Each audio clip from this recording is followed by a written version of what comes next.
The सृजन संवाद वेध बदलत्या समकालाचा.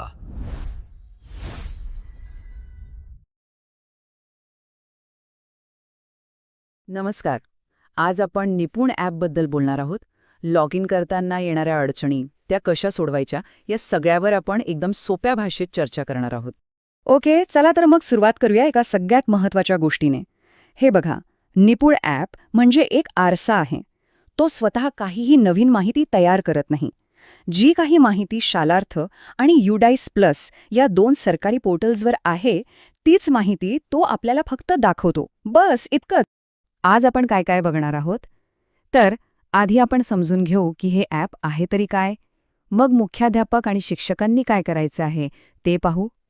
त्यानंतर सगळ्यात जास्त येणाऱ्या शंका आणि त्यांची उत्तरं, आणि शेवटी यशस्वी लॉग इनचा एक सोपा मूलमंत्र. चला तर मग सुरू करूया. चला, तर मग आपल्या पहिल्या भागाकडे वळूया. आधी हे तर समजून घेऊ की ही पूर्ण सिस्टीम, ही प्रणाली नक्की चालते कशी. तर सगळ्यात महत्त्वाची गोष्ट ही आहे की या ॲपमध्ये आपल्याला स्वतःहून कोणतीही माहिती भरायची नाहीये.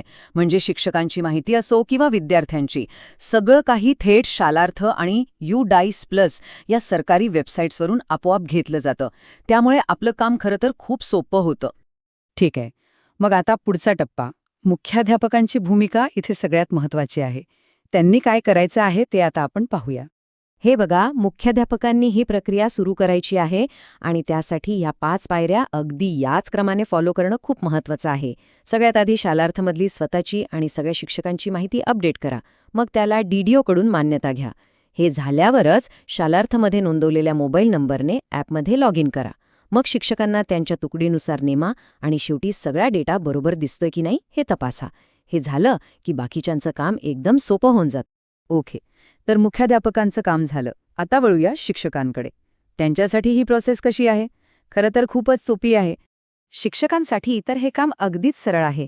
एकदा मुख्याध्यापकांनी सगळी माहिती सेट केली की शिक्षकांना फक्त त्यांच्या शालार्थामध्ये नोंदवलेल्या मोबाईल नंबरने लॉग इन करायचं आहे.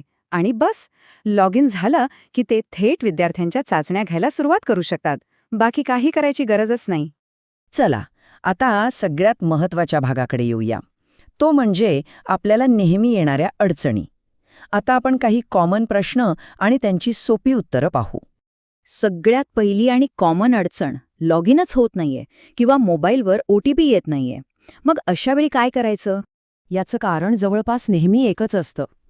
शालार्थ पोर्टलमध्ये आपला मोबाईल नंबर अपडेट केलेला नसतो. त्यामुळे पुन्हा एकदा ही समस्या ॲपची नाही तर आपल्या मूळ डेटामधली आहे. मुख्याध्यापकांनी शालार्थमध्ये जाऊन नंबर अपडेट करायचा आणि त्याला मान्यता घ्यायची. आणि हो, मान्यता मिळाल्यानंतर डेटा सिंक व्हायला कमीत कमी 24 तास लागतात. म्हणजे 1 दिवस तरी थांबावं लागतं. त्यानंतरही नाही झालं तर मग शिक्षण अधिकारी किंवा डाएट कार्यालयाशी संपर्क साधा. ठीक आहे, समजा लॉग इन झालं, पण आत गेल्यावर दिसतंय की विद्यार्थ्यांची संख्या चुकलीये किंवा तुकडीच वेगळी दाखवत आहे. मग काय? याचं उत्तरही तुम्हाला आता माहीत झालं असेल. बरोबर, ही माहिती युडाईस प्लसमधून येते. त्यामुळे या समस्येचं समाधान पण ॲपमध्ये नाही तर युडाईस प्लस पोर्टलवर आहे. तिथे जाऊन तपासावं लागेल की विद्यार्थ्यांची संख्या आणि तुकडीची माहिती बरोबर आहे का, आणि सगळ्यात महत्त्वाचं, ती अप्रूव्ह म्हणजेच मंजूर झाली आहे का. आता याच समस्येचं अजून एक रूप म्हणजे विद्यार्थी युडाईस प्लसमध्ये तर टाकले आहेत पण ते निपुण ॲपमध्ये काही दिसतच नाहीत. असं का होतं? इथे वेळेचा मुद्दा खूप महत्त्वाचा आहे. असं होऊ शकतं की तुम्ही माहिती अपडेट केली आहे पण ती अजून युडाईस प्लसमध्ये मंजूर झालेली नाही, किंवा तुम्ही अगदी नुकतेच विद्यार्थी ॲड केले आहेत. माहिती मंजूर झाल्यानंतर ती ॲपमध्ये दिसायला साधारणपणे 48 तास म्हणजे जवळपास 2 दिवस लागू शकतात. त्यामुळे थोडी वाट पाहणं गरजेचं आहे. बरं, विद्यार्थ्यांच्या समस्या तर पाहिल्या. आता शिक्षकांच्या बाबतीत एक कॉमन अडचण येते, त्याबद्दल बोलूया. शिक्षक ॲपमध्ये दिसत नाहीत किंवा त्यांना वर्गासाठी नेमता येत नाही. असं का होतं? याचं मुख्य कारण म्हणजे त्या शिक्षकाचं आपल्या शाळेसोबतचं मॅपिंग शालार्थ सिस्टममध्ये योग्यरित्या झालेलं नसतं.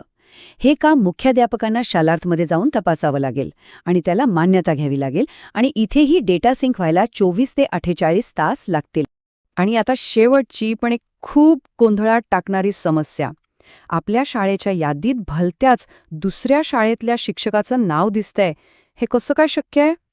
हे घडतं शालार्थामधल्या जुन्या मॅपिंगमुळे. सहसा शिक्षकांची बदली झाल्यावर असं होतं. याचं समाधान काय? तर ज्या शाळेतून ते शिक्षक आपल्याकडे आले आहेत त्या जुन्या शाळेने त्यांच्या शालार्थ प्रोफाईलमध्ये बदलीची नोंद करणं गरजेचं आहे. एकदा त्यांनी ते अपडेट केलं की ही समस्या आपोआप सुटेल. यावरून कळतं की ही संपूर्ण सिस्टीम एकमेकांशी किती जोडलेली आहे. तर या सगळ्या अडचणी आणि उपायांनंतर आपण आता आलो आहोत शेवटच्या आणि सगळ्यात महत्त्वाच्या भागाकडे, जो या सगळ्या माहितीचं सार एकाच वाक्यात सांगतो. आणि तो मूल मंत्र आहे, तुमची शालार्थ आणि UDICE प्लस मधली माहिती नेहमी अपडेटेड आणि मंजूर ठेवा. बस.